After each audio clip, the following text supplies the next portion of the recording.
Good morning, good afternoon, good evening, wherever you are in this beautiful world.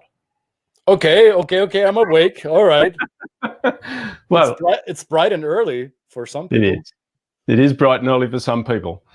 Bright and early for certain people that might want to wander around the world, which we've actually done in the past, haven't we? We've done our fair share of wandering, wouldn't you say? Yeah, wandering and wondering, and usually the two beget each other. Welcome back, everybody. Two chaps, many cultures. Actually, today we have a third chap. We're going to add some whiteness to this, and we're going to add some maleness and some paleness, because not only is there never enough culture, there's never enough white dudes to talk about it, apparently. But today is not the diversity episode. Forgive us, world. We'll add some more color and other genders soon. But for today, it's going to be three white chaps talking about how wandering makes you wonder sometimes. Yeah, absolutely. Let us introduce Mr. Kyle Hegarty. Another white guy. Another white guy. More white guys to the party. Good morning. Very early morning for me. Good morning. Good morning from Singapore. Well, yeah, you said bright and early. It's not bright yet. The sun. I've got another 2 hours or so before the sun starts lighting up my room here. That's what coffee is for. That's why I will be feeding off of coffee. I've got my sidearm. I'm ready to go. He's armed. Double fisting it. Well, we're here to talk about yes, that means different things in different parts of the world, Christian, you know. Okay, well, you'll enlighten us, I hope. Nope. Okay. Well, thank you, Kyle, for joining us this wonderful hour of the morning, hour of the afternoon here in the US, but wherever you are in the world, if you're watching the replay, of course, we're here to talk about Kyle's new book. Bye-bye! You mean this book? Ta-da! I like it. We both got sent 100 of free copies because I actually paid full price, just to let you know, Kyle. Right, support the arts. Right, I appreciate it. The arts need support. This art needs support. Needs help. It does need support. Speaking of that, I'm putting that in the chat right now. There's your links. There's your links. Buy the book. Buy the book. Because after you listen to Kyle himself, you're going to want to. Just for the stories, just for the rumors. and those of you who are familiar with my podcast, the Culture Guy podcast, you might remember hearing Kyle because we talked about some of the stuff that's in the book. However, the book fleshes it out a little more. And so let's be clear. The book is called The Accidental Business Nomad and the Survival Kit to do. There's a long subtitle. So survival guide for working across a shrinking planet. There we go. Why accidental? Are you? That's what made me worry and wonder. What made you accidental? I thought this was planned. So, no. In fact, what I found, and I think what so many people go through, is that they all of a sudden find themselves working in a global setting. So a lot of people might not even have a passport, and they're still they're on calls like this at crazy hours of the day, because they have new partners in India. They have new, a company got acquired, and they've got to work with people in China. They're dealing with South America, whatever, right? So the point was that there are a lot of people out there, I think, today that never intended to even be an expat or go overseas, but they find themselves working in these global environments all the time. And I was partially accidental because I just I followed the business. Back in 2005, 2006, I was working in the US as a marketing and sales guy. And I basically started just telling clients that we could do Asia, or that we do Asia, whatever we're doing, we fill sales pipelines. So by the way, we're doing that in Asia as well, if there's any interest. And I was way ahead of myself. I was kind of making it up as I went along, but a ton of companies signed on to it. So I found that my book of business was actually international, more overseas than domestic.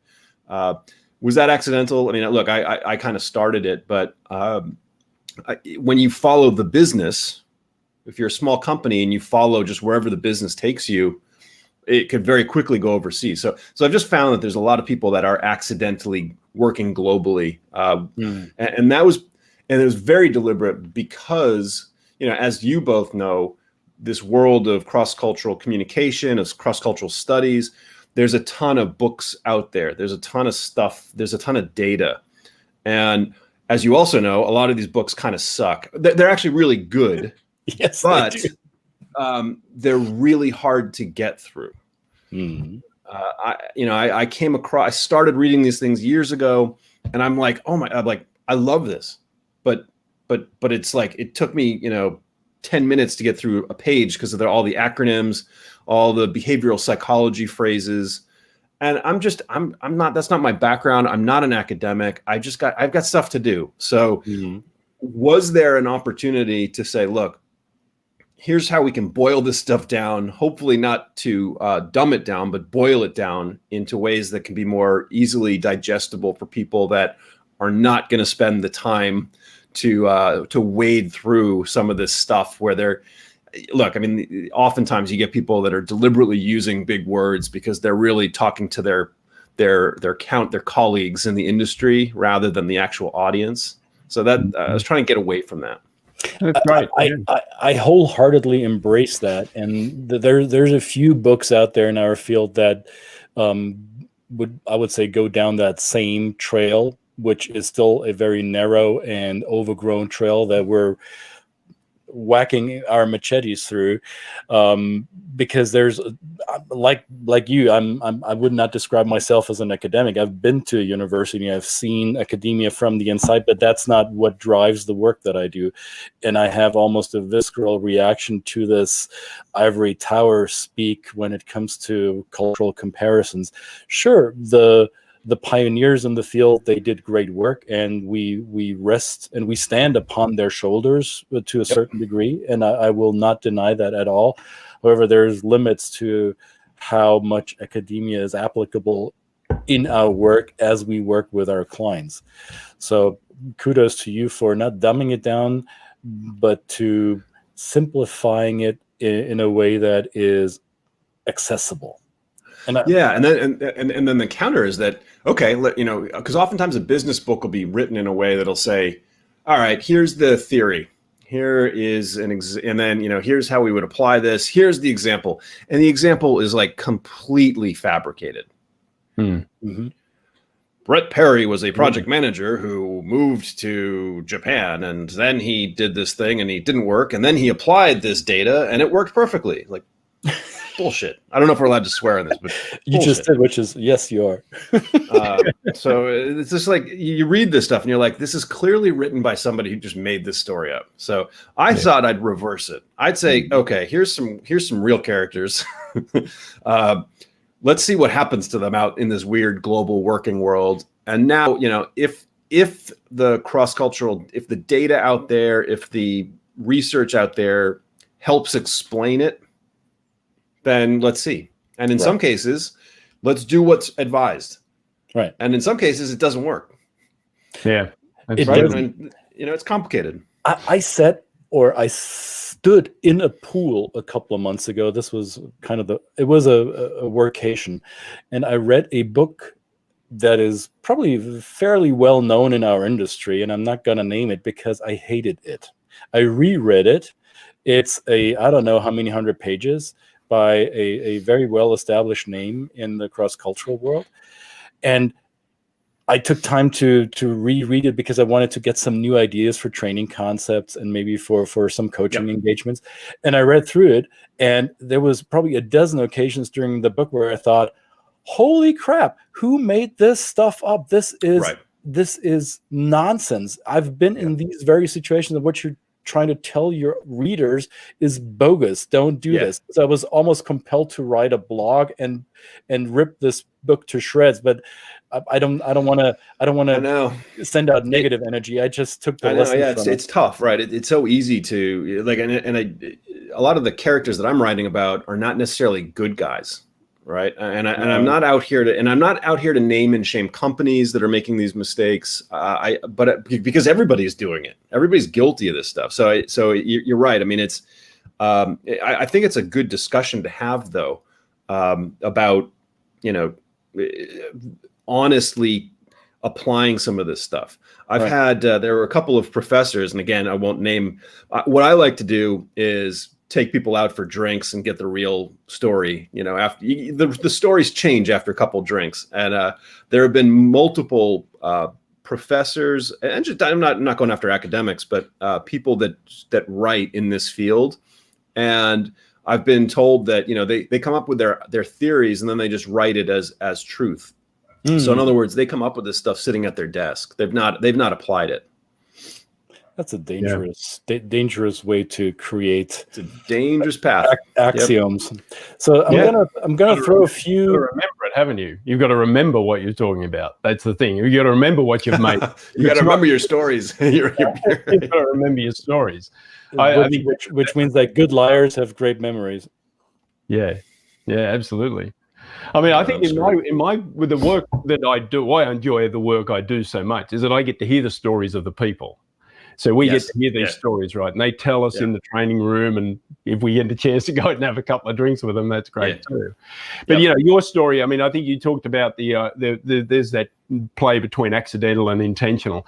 I mean, you had an Irish father, correct? Right? So your family come partly from another part of the world, and you're also given some freedom as a young person to go and travel. I mean, the story about being in Greece with the guns and all that kind of stuff at a fairly young age, with these kind of things are real stories that come from your background, but inform the way perhaps you bring your courage to being able to be a nomad in the world today. So I wanted to kind of ask that question: is there a tendency, or at least if we kind of imbue that in our children now, are we kind of helping to create the lack of fear and the lack of the barriers to be able to, as you say, this world is global, right? We're going into it, we are in it, and we need to build resilience. We need to build confidence in our children to do this. So you kind of, I guess I'm getting the sense that you got that, but not, some people don't. But I get, and this is why an accessible book like this is so important, right? And look, I mean, if we're talking about the U.S. market, it was funny that you're referencing this podcast that I recently did, and a friend of mine, where is she? I think she's British. She listened to it, and she goes, that was such an American conversation. The reason, because this guy was impressed that you were traveling like in another country when you were 14. She's like, the hell, what's wrong with you guys? And I totally get it, because other parts of the world don't think anything about sending their kids out. Here in Singapore, our guys at the age of 8, assuming borders are open, the school takes them across border, takes them to Malaysia, and then when they're 9, they go to Thailand. It's like, and that's totally the norm here. I think my first son, I think we had him in 9 countries before he was 1 year old. Yeah. So there's different lifestyles. Now the question then is, of course, in 2020 is how do you instill a global mindset to somebody when nobody can go anywhere? But I do think that younger people, just with like the internet and growing up online from day one, with gaming, it's really interesting because you end up with these like micro cultures of people. So I was talking to these teenagers, and they're in this gaming thing, and they're like gaming with these guys in Taiwan every day, and they don't even think twice about it, right? But when I was a kid, I had a pen pal in Spain, and it just kind of fizzled away to nothing. But like that would have been my big international thing. These guys at a click of a button are talking to 3 people in 3 different continents and not even thinking twice about it. So I think that we're actually trending in the right direction, despite what you hear in the media and leadership.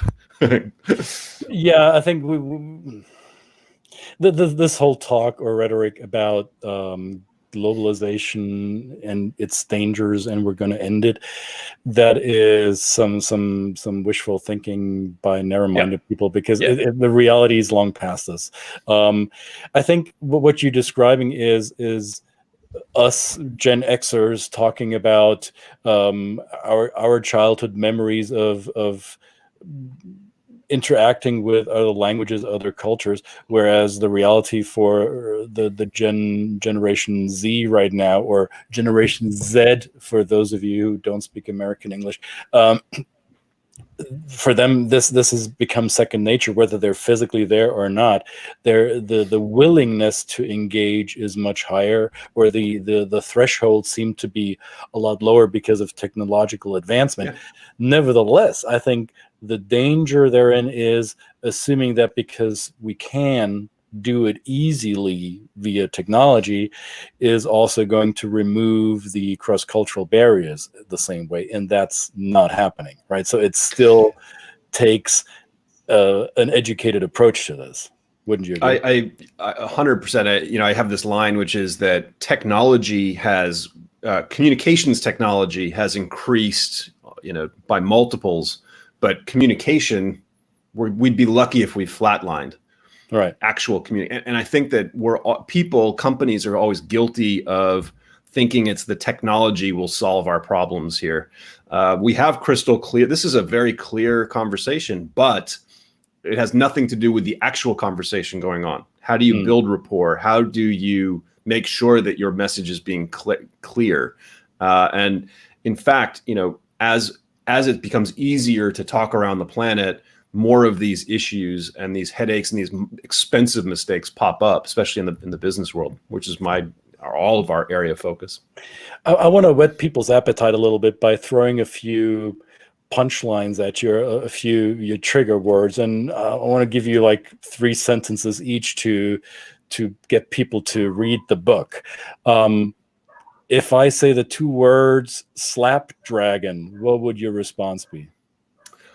That was the original title of the book back in the day. It got rejected simply because I'll explain where the origin comes from. It's just a little bit of a long story. So I still think of this book as the Slapdragon book. I had a client years ago, and this has actually got this book project started. I had this client. So I'm here in Singapore years ago, and I was helping Western companies come across Southeast Asia. So I get the email, the call saying, "Hey, we want to sell our software. So help us," right? And I would say yes all the time. And there were all sorts of mistakes going on. And one great example was this guy out of Texas. I've labeled him Texas Joe, and he was he was not at all curious or interested in localizing anything. To him, he had a software. It was a cloud-based. I have to be careful because I always get confused. So I've changed the story, so I don't want to change it again and actually make it the real software that he was selling. But he had this software that a bank for banks, and his idea was, look, I can just sell this into Southeast Asia because people here in the U.S. love it. So he sends me all of his marketing material and he says, look, just blast this material out to every bank in Hong Kong, in Singapore, in Malaysia. He probably read an article in Time magazine that said that people in Asia were buying stuff. So now we're going to go into Asia. And that was his Asia strategy. And he sent me all this material, and it was like imagery of people playing baseball. And, phrases like idioms, phrases of, knock it out of the park, and this will be a home run, and all this stuff. And I'm like, and it's all in American spelling. And I'm having this conversation with him. And I just said, look, people here generally don't play baseball. They don't care about baseball. I highly recommend you even change the spelling. And he had no idea about the spelling. And he got kind of frustrated at baseball because he felt like everybody understands baseball. And I said, look, even if they understand baseball, it just makes you look so foreign and not connected to the local realities on the ground. You're going to cause more harm than good. And he really didn't like that advice. And he said, listen, just slap a friggin' dragon on it, make it Asian, and we'll go. And that solved all your problems, right? And that was his localization strategy, which was just to slap a dragon on it. And as over the years, the stuff sunk into my head. There are example after example of companies that literally do that. literally, they just all of a sudden, our Asia strategy is let's pop a dragon on this thing, and okay, now we've got China taken care of. And so I started thinking of these slapdragon moments, and it did turn into a phrase. It's kind of fun. So I get leads and inquiries from people, my friends, who go, oh, look, you got to talk to this guy. He's another slapdragon. You can help him. And it was kind of fun. So we wanted to initially call the book Slapdragons, but just because it took me just 5 minutes to articulate that story, I think that, they wanted it something else. So that's where that came from. So lesson learned, don't be a slapdragon. You don't want to be a slapdragon. All right. What about, and I promised I would ask that because we've talked about this before. So there is a building in Singapore called the Orchard Towers, right? And it is known for certain services and certain businesses. And at some point you sent an intern to do an inquiry, or maybe your intern took it upon himself to take initiative and go there. I'm not quite sure what happened first, but for those of us who are not too familiar with the lay of the land in Singapore, what happened there, and would you recommend others doing the same thing? Okay, so let me tell you about Orchard Towers. Let me give you a story that didn't make the book, because the one thing that I get frustrated at is when you hear authors talk about all these stories, and then you buy their book and you're like, yeah, I knew that because he already told this story, right? So I always get frustrated. So I'll give you one that got cut, and it got cut for probably very smart editorial reasons. But Orchard Towers it's a bar, or it's a building of ill repute. So there's all of these basically just, legal prostitution bars, but they're all stacked in this one old school building near the center of town. And the first day I got here, having no idea what was going on, I brought a client with me, and I had oversold my experience in Asia. So I kind of said, look, I'm your Asia guy. Don't worry about this. And he said, okay, great. We're coming over for a kickoff. I was like, shit. So I had to, at the time I was in the US, so I had to fly there just to get to Singapore before he landed and kind of pretend like I knew what I was doing. And so he gets there. We do work with the partner that day. And he goes, okay, let's take us out to a good place. Like, what place is really fun? And, this is the old guy, this is why white guys on podcasts are great. This is why there's a million of these podcasts. We can talk about this all day, but so you get into a taxi and you go, oh, take us to somewhere good. And that's kind of like the wink, wink, take us to a dirty bar. You can do that pretty much anywhere in the world. And he ends up, this taxi driver takes us to this disgust, and it's gross. It's kind of this gross place. It's in this part of town that's pristine and beautiful. Like it when you see futuristic pictures of Singapore, right next to that photo is this weird old building that's been around forever and like hasn't been updated since the 1970s. So anyway, we end up going into this place, and I think this was my first experience going into anything like that in Southeast Asia. And here's the story that got taken out. We're there, and so you go into these bars if you're a guy, and all of a sudden you just get surrounded by these women and men and whatever, like non-gender identity. I don't know what the phrasing is today, but like, the whole spectrum of humanity can find themselves at these Mos Eisley like cantina, like places. So anyway, this woman comes up to me and she's chatting me up, and she wants me to buy her a drink, and so I buy her a drink, and we're talking, and over the night, I haven't slept in like 2 or 3 days because I had flown in from the US that morning. So that itself was a 24-hour commute. Then we did a full work day. So I'm on like hour, 36 in this bar on the other side of the world where I'm just surrounded by this as exotic, foreign, crazy, thing. And finally it's like, I got to go. I got to get out of here. I've got to get back to my hotel room, and I've got this girl, and she's all over me, and I'm like, look, I'm sorry, I've got to go. I step up, and she kind of like fake falls to the ground. And all of a sudden, it's like this scene has popped up. where now there's this girl on the ground. I'm just standing up off this chair going, I'm just trying to get out of here. Bouncers come in, both of them grab me, throw me out the door, throw my client with me. Like they grab both of us, throw us out the door. And I end up in a taxi, get back to my hotel. And the question I was asking was, how do you do a night in a place like this without getting into trouble? Like, how do you not go home with a prostitute? I know that's such a weird question, but like, how do you go into a place like that and experience it without getting into any trouble? Right. How do you go in and be like peeking through the chain link fence, but not partaking in what's being offered there? How do you be a tourist? Like, and again, I know, this is more just white guy situations, Western guy situations, but like for so many people, they do business trips to Southeast Asia, and whether they admit it or not, a lot of times they find themselves in bars like this.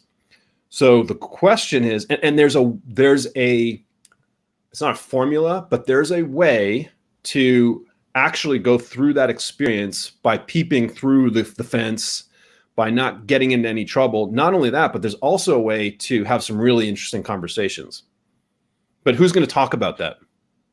Right. And I thought it was an interesting kind of quirky angle, but it's very difficult to get that tone right on that, especially in this day and age. That's what I find interesting. So if you're a sensitive person who is sensitive to the emotions of not only the other genders, you're sensitive to other cultures, to other behaviors, and you're doing business globally, so you're taking into account the different emotional frameworks. How do you, as a Westerner, still make that deal with your Western client without falling into the trap of giving them what they want, which is seedy and nasty and maybe not aligned with your values? And this goes across cultures. This is actually what it doesn't necessarily go across as genders. This is much more of a guy situation, right? Generally speaking, female business travelers, they're probably not playing a giant violin for us as we're having this conversation, and I totally get it. But it is a male dominated situation that happens, but it's real and it happens. So it's interesting. What do you do? Do you say no? Right. And I think probably all three of us have been in situations where if you were to say no to going out to a situation like that, that could be perceived as that's a deal breaker. Yeah. In some situations where even if you go to, maybe there's your local counterpart who says, okay, let's go out and go to a bar of ill repute. You could say, no, I'm going to go back to my hotel and, whatever. But yeah, you could lose that deal. And what do you do? And so what I found is, and what I found is that there's so many people that actually end up in these situations, and there's kind of ways to get through it. What I found is that, and again, I'm dancing around words here because it's such a careful conversation to have without it sounding too like immature, but at the same time, it's very real. The way you get out of this is you go see it, experience it. When a working person comes to you trying to sell you their services, just like any other business transaction, be very upfront about your intentions. So what I've learned over the years, and I've been in many a bar like this, is that you basically would say, listen, I'm happy to hang out, happy to even buy you a drink maybe. Here's the thing, I'm going home alone. I'm not out. I'm not shopping. I don't have a budget. I don't have any time for that. I'm not a buyer here today. And if you are upfront and direct about it, almost every single time people appreciate it because they have a job to do. The reason the woman that first night I ended up in that scene is because I wasn't smart enough to just say like, hey, I'm not going home. Like, this isn't happening. I was trying to be polite, and my avoiding that conversation made the situation worse. Like, there's a direct parallel to working situations here in any context. Which is kind of too bad, because it's actually a really good example. I think that the fact that it's in such a controversial setting gets people triggered and fired up about it, and you have to be very careful. And I get that, so that's why I was okay to have that taken out of the book. But it taught you a lesson about how you confront or how you speak your truth that may potentially be harmful to your business or to somebody else's business, but you had to speak your truth. You had to stick to your values in a way that salvaged the relationship as best as it could, right? Here's the thing. Yeah. And here's the thing. So if you were just to say, no, I'm not going at all, that to me actually is probably not, and again, every situation is different. If you say, you know, after a work thing, I'm going back to my hotel room, you guys go off, that's fine. But for me, you know, I don't know. I want to see this world. I want to see what's going on. And you can kind of tell that in the book. It's like, I want to be next to these guys. I want to see what they're up to. I don't necessarily need to be a part of this, but I kind of want to watch it. And I think I've always been like that. I want to see what they're up to.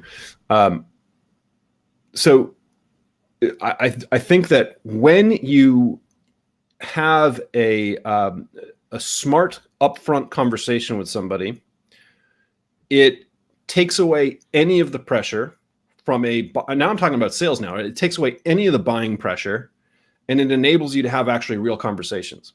Mm-hmm. And what has happened is that I've been in these situations so frequently. I have had a ton of fantastic conversations where I've learned more in an evening out at places like this about different people, about where they come from, about why they're doing what they're doing, about are they in danger? Do they, you know, are they doing this by choice? You can have some fascinating conversations in these situations if you set it up the right way. Right. And you know, there's an entire book on that, and right now I'm not touching it, but that's what I've been up to, or that's at least the intent of that, kind of, you know, thinking about it that way. Brett, you were about to say? Well, I'm just going to relate a story, a quick story about myself. I mean, I've been in that situation too, and it's strangely enough, the pressure, you know, those conversations are like you. I have conversations like that. I'm interested in the people. I'm interested in them. I'm certainly learned very quickly to be upfront. Interestingly enough, the people I'm with, I got the heat from. The other white dude, the other pressurizers, right? The other people who saw what I did in that context as wrong. Because at the end, you know, at a certain point, I just said, okay, well, I'm going, so you guys stay, it's fine. And that really did affect a business relationship that I had with somebody who, quite frankly, was a mentor of mine. And it also affected my view of that person, not through a moralistic judgment, but I guess basically the fact that they would put me in a situation to say, you know, I'm happy for them to run their life, but don't impose what you want to do on me. And if I don't do it, tell me that I'm less, or I can't be, you know, going to the office the next day doesn't change the way I perform for, you know, in the business. Right. But it really was always this kind of pull, which ended up really breaking up the business deal. Yeah. I think what readers will get out of this book, not only is it the demystification of global life and global work, I think it shines a light, and I applaud you for this, Carl, because it shines a light on the more nefarious things that people will do as they go about their work, or as they go about chasing their global dreams and goals. And you describe a group of people that you ran into on your global journey. You build them the Centurions. I don't know if that's the name they gave themselves, or if you chose that name to keep them safe in the storytelling. But I don't want to give anything away, so folks read the book to find out about the Centurions.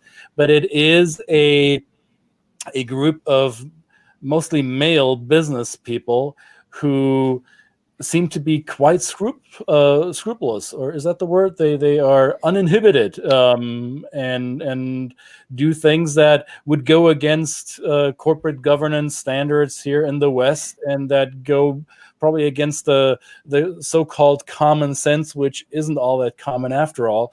And it's easy in our woke times. I think Vox magazine or Vox Online called it the great American awakening that's happening.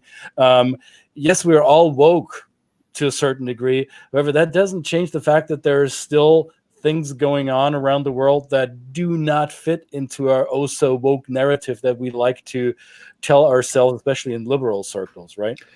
I think that the problem, and this is, I do think, I don't mean to pick on my fellow Americans, but there is a higher level of do this. Don't worry, Kyle. I know you'll be fine. I know you're fine with this. You're happy about this. You're in Singapore. I bet you know a few Aussies. So. But I think that American business people, and I get concerned about this with the woke, whatever that even means. There's a level of added naivete if you are surrounded by a US-centric mindset, a rules-based HR practice, and all of a sudden you go and venture out and you find out that the rest of the world, it's not that they don't, and it's not that they break your rules, it's that they don't even consider your rules. And so I'll give you an example, which in some cases it's a good thing, in some cases it's a bad thing. We were at I was at an event a couple of months ago before all this stuff kicked off, where we were face to face. It was actually really interesting. It was about women in the workforce, and HR best practice in the US. The rules would be that you wouldn't be allowed to ask a female candidate about her, like, do you want to have kids? Like that, you'd get in a lot of trouble for that, right? Mm-hmm. And that's not typical, or sorry, that happens all the time in other parts of the world. In the CVs, the resumes that I get here tell me people will post what their religious preferences or their religion, their race. Mm-hmm. In some cases, I've had women send me resumes with their weight statistics, like their height and everything. And then you go into an interview, and not me, but women will go into an interview. Oh, well, it looks like you're 25. Like, so are you planning to have a family? Mm-hmm. I'm pretty sure everything I just said is like, if you're on HR right now, your alarms go steam's coming out of your ears, right? Mm-hmm. But here's the thing. And so here's where the naivete comes in, because this event that I was at through the American Chamber of Commerce, and every big US brand that comes to your mind, not every, but like a bunch of them were represented in that room. And when it was asked locally, are your HR people locally asking these questions? Almost every hand went up. So these companies that think they've got this global strategy, this global approach where everything is being done their way, what I've seen on the other side is that's not how it gets. That's not what happens. US companies would be horrified to see some of the things going on in their organization across other parts of the world. And Singapore is not that different than the US, right? Like we're Asia light. This is like entry level stuff. So there's a lot of crazy stuff. They're not all reading the manuals, right? We've been reminded recently to read the manuals. Read the manuals. I was signing it was February, and I know that because I was signing a deal with this company, and I had to sign like the Foreign Corrupt Practices Act or something, like something that some template from the US. And it was during Chinese New Year. And Chinese New Year, what you do is you hand each other red envelopes of money. And It's not because people are all corrupt and, you know, it's just the practice. It's what happens, and it's small amounts of money, but like the laws, the rules, the manuals would make that completely illegal.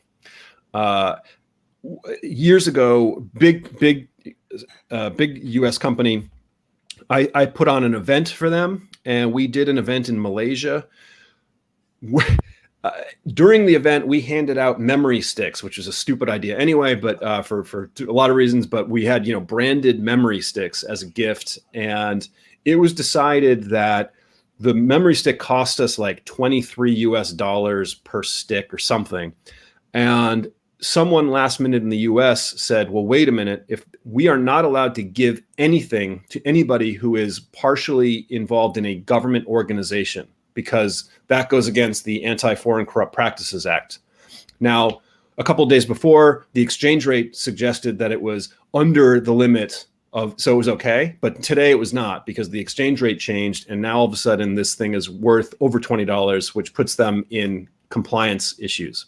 We had to go throughout a room of like 60 people and take gifts away from anybody from a government organization. You talk about losing face. You talk about a just terrible behavior to do something that makes no sense in the first place because of some law that's been enacted on the other side of the planet that nobody cares about.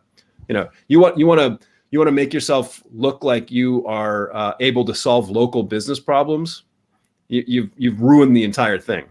And these are the things that happen on a daily basis on the ground, which I find fascinating. But I also find that people just don't tell these stories. They're not talking about this stuff. So a lot of people are always surprised to hear it. But guess what? It's going on every single day. Mm-hmm. Yeah, thanks for removing the veil of naivete a little bit. It's I found that very refreshing. So thanks, Kyle, for waking up for us early in the morning, even if it's not bright outside yet. Why would you say, in closing, why should people read this? I could tell them, but I want them to hear from you.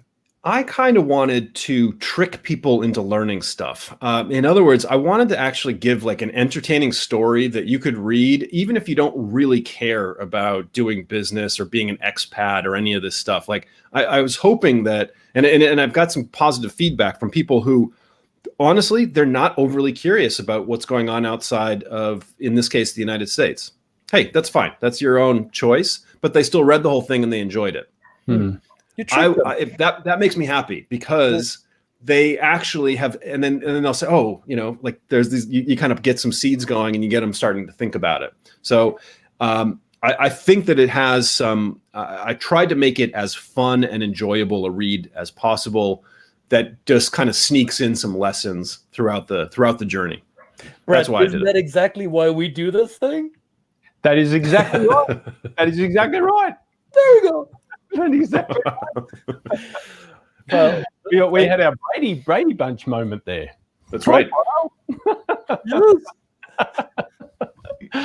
Oh, fantastic. Thank you. Well, this has been great. I'm interested in more stories. And of course, I haven't read the whole book yet, so I'm going to probably get some of the stories. But what you say resonates with me, and I certainly think it would resonate with people. I mean, that's what we really try and do with our clients, right? We're trying to give them the information in a real way, because we've had the experience, and we've done a little bit, and but build it on some of the academics. But this is great. This is kind of a little bit of a manual we can give them, perhaps. So thank you again for the time. It's been great. Yeah, thank you both. That was great. Thanks, Kyle. And I hope you'll get back to these shores soon. You know, I know that even though with your Irish heritage, I think you're a true Bostonian. Would that be safe to say?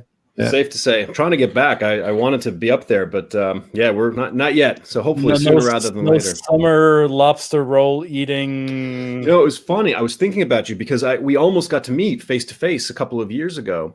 Mm-hmm. I was through Atlanta, and what you didn't know about it was I had been traveling for 6 weeks straight, and I hadn't been in the same time zone for more than 2 or 3 days. And I lost my entire body clock. I've never done it before or since. I was going from Singapore to Australia to Europe, back to Singapore to the US and multiple places. And I hadn't been in one place for more than 3 nights. It was a 6-week long thing. I wouldn't recommend it. And obviously none of us are doing that anymore anyway, but I've never had a situation like that where I kind of lost my entire body clock for that amount of time. Wow. And it was horrendous, but that I felt badly for bailing on you, but then I realized I was in the middle of this body clock storm. We were so. See, and I totally forgot about that, so I don't hold grudges. And I wish upon you the best lobster roll possible in the very near future. I hope to get to it. So thank you guys. Thank you both. All right. Thanks, Kyle. See you, everybody. Bye.